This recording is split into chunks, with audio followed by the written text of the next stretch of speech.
Okay, let's dive into a modern mystery, one that connects two of the biggest tech companies out there. And the answer? Well, it's pretty surprising. It connects Silicon Valley to ancient Indian mysticism.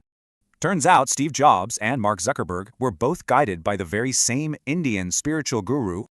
So, picture this, 1974. A young Steve Jobs travels all the way to India to find him.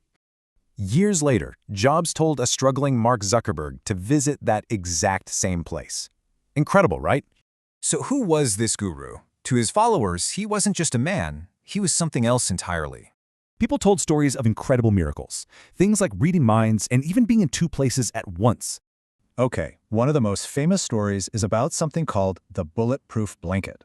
One night, he's in pain and gives a couple this heavy blanket with a strange command.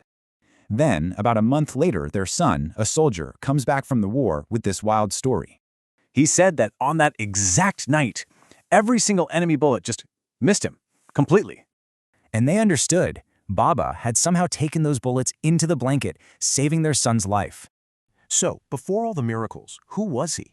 Well, he was born Laxman Das, right around 1900. And that famous name, Neem Karoli Baba, that comes from a pretty legendary run-in on a train. See, he got kicked off a train for not having a ticket.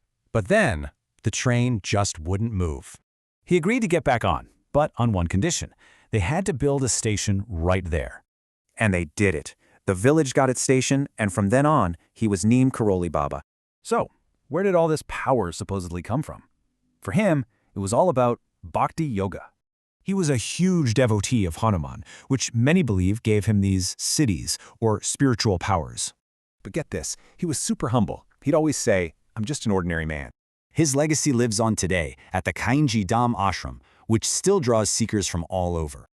Every year on June 15th, a huge festival there brings in over 100,000 people. Wow. And it all comes back to his core teaching, that the best way to worship is to serve others. He passed away back in 1973, but for his followers, his energy is still very much there. So was he a saint? A myth? Maybe the real story is how he inspired the tech we use every day.